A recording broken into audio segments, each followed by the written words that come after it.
આજરોજ મોરબી જિલ્લા કલેક્ટરશ્રીને રૂબરૂ મળીને રજૂઆત કરી છે ત્યારે કે પંચાસર રોડ ઉપર આવેલ ભારતનગર, સાવરની પાડ, લાતી પ્લોટ 13 નંબર સહિતના વિસ્તારોમાં મોરબી મહાનગરપાલિકા દ્વારા જે મકાન ડિમોલિશન કરવાની નોટિસ આપવામાં આવેલી છે એવા 300 પૈકી પરિવારના લોકો અહીંયા ઉપસ્થિત છે.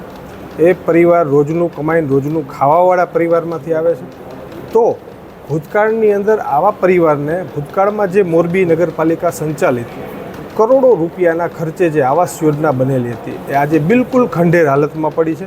રિનોવેશનના નામે અત્યારે પણ તેમાં નાટક થઈ રહ્યા હોય એવું લાગી રહ્યું છે.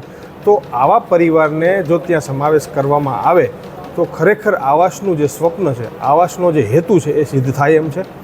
જ્યારે આ તમામ લોકો હોનારત સમયથી આ વિસ્તારમાં રહે છે તો 1 મહિનાની અંદર આ લોકોનું ડિમોલેશન કે 1.5 મહિનાની અંદર ડિમોલેશન કરવું એ કેટલા અંશે યોગ્ય? આ તમામ લોકોને સમય આપવો જોઈએ. અત્યારે મુસ્લિમ સમાજમાં ખાસ કરીને એક તહેવારની મોસમ ચાલી રહી છે ત્યારે આ લોકોને વધુ 2 થી 2.5 મહિનાનો સમય આપવામાં આવે એવી મારી શહેર કોંગ્રેસના પ્રમુખ તરીકે જિલ્લા કલેક્ટરશ્રીને, વહીવટદારશ્રીને અને કમિશનરશ્રીને આપના માધ્યમથી માગણી છે. મોરબીના વિકાસના કામમાં કોઈ આંદોલનની વાત ન હોઈ શકે. સરકારી ખરાબો છે એની અંદર જો દબાણ છે તો એ દૂર કરવાના હોય જ.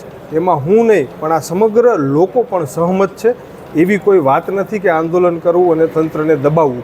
પણ તંત્રએ પણ સમજવું જોઈએ કે આ 2-5 પરિવાર નથી, આ 300થી વધુ જેટલા પરિવારનો પ્રશ્ન છે અને આ પરિવારે મનથી નક્કી કરેલું છે. આમની લોકોની સાથે નહીં પણ મોરબીમાં સમગ્ર જગ્યા ઉપર ગરીબો સાથે અને ઓબીસી સમાજ, માઇનોરિટી સમાજ અને અનુસૂચિત જાતિ સાથે આ મહાનગરપાલિકાનું તંત્ર ક્યાંક ને ક્યાંક ભેદભાવવાળું હોય એવું અમને લાગી રહ્યું છે. હોનાર પછીના અહીંયા રહી. મારું નામ છે જીલુબેન મહેબૂબભાઈ માયક. બરાબર. અમે અત્યારે રજૂઆત કલેક્ટર સાહેબ આપણે એટલે આવ્યા છીએ કે અત્યારે અમારે ક્યાંય ભાડાની સગવડ નથી. કેમ કે ઘરની અંદર એક કેન્સરનો ખાટલો હોય, એક ડિલિવરીનો ખાટલો હોય. બરાબર. ને અમારી પોઝિશન એવી છે ને કે અત્યારે કે 10,000 ભાડે મકાન લઈ, 10,000 ભાડે દેતાય મકાન મળતા નથી. એમાં અમે પંચાસર રોડ ઉપર 150 ખોયડા એવા છે. એવું નથી કે અમુક મજબૂરી છે બિચારા કે ભાડું એ દઈ શકે એમ નથી, પેટનું માન કરે તો ભાડાની સગવડ ક્યાં કરે. તો આ સાહેબને અમારી રજૂઆત એવી છે કે કાં અમને 3-4 મહિનાની ડેટ આપે ને કાં અમને ક્યાંક વ્યવસ્થા કરવી મકાન.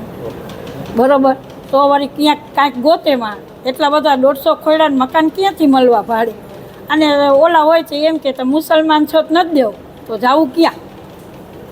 એટલા બધા તો મુસલમાન પાસે સગવડ હોય ને કે બધા 4-4, 5-5 મકાનવાળા તો હોય ને કે કોઈ એને મકાન દઈ દે.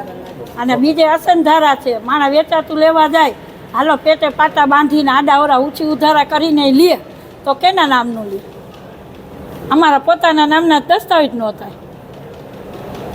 મારું નામ હાજીભાઈ અકબરભાઈ કોરડિયા છે. મેં ભારતપરા પંચાસર રોડના રહેવાસીએ છીએ. અત્યારે અમે કલેક્ટર સાહેબશ્રીને રજૂઆત કરવા આવ્યા છીએ. અમારે સાવરની પાડ, જોશનગર અને લાથી પ્લોટ 13 પાછળના વિસ્તારમાં અંદાજિત 250 થી 300 મકાનને ડિમોલેશન થાય એવું છે. અત્યારે આખરી નોટિસ આવેલી છે.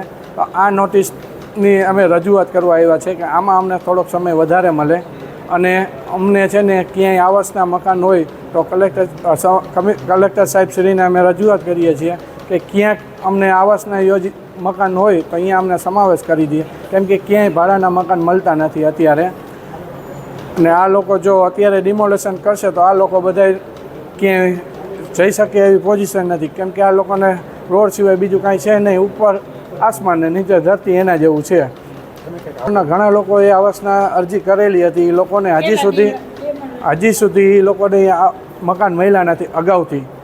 અને અત્યારે હમણાં લાસ્ટ સર્વે જે ન્યૂઝમાં ને એમાં બહાર પડ્યું હતું કે ઝૂંપડપટ્ટી વિસ્તારનો સર્વે કરાવો તો આ 50 રોડ, સાવરની પાડને આ બધા લોકોએ છે ને સર્વે કરાવ્યો હતો. સાવરની પાડનો સર્વે અત્યારે ઓલરેડી થઈ ગયેલો છે. અંદાજિત 150 થી 200 મકાનનો આવાસનો સર્વે એ લોકો કરી ગયા હતા આ મહિનાથી 1.5 મહિનાની અંદર અંદાજિત. એટલા માટે અત્યારે ઓન રેકોર્ડ તો છે જ કે 150 મકાન આ લોકોને આવાસના જરૂર છે. પણ હજી સુધી કોઈને મકાન આપ્યું નથી ને ડિમોલેશન કરે.